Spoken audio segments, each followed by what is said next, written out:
Kasi sa mga bata, mas madalas, yung mga tatay natin, kinaiinisan natin to pag bata tayo. Ano ba itong tatay mo to? Nakakainis naman to. Masyado itong ganito, ganon. Question.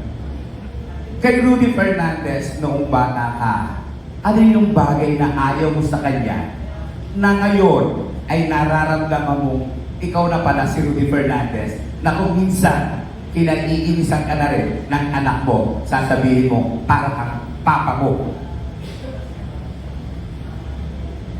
Halos para sa akin, sobrang, pwede mo na akong burahin sa lahat ng Biblia. Puwera yung proud son.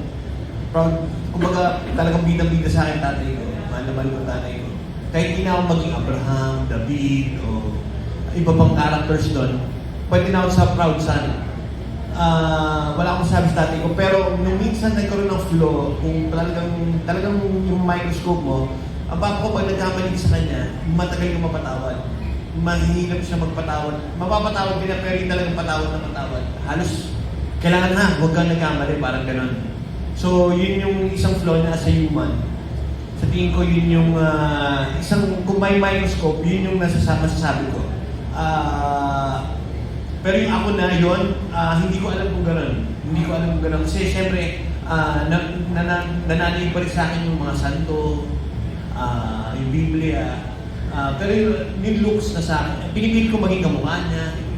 Kumbaga yung hairdo, gano'n din. Alam mo yun. Yun po. So, isang araw, aasahan namin, nag-a-action ka na rin.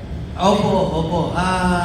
Sari-sari. Pero ngayon talagang gusto kong bumawi bilang artista. Kaya katulad sa Pedro Penduko, supportahan din po natin. Guest naman po ako doon.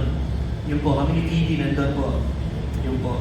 Thank you so much, Mark. Salamat po. Maraming salamat po.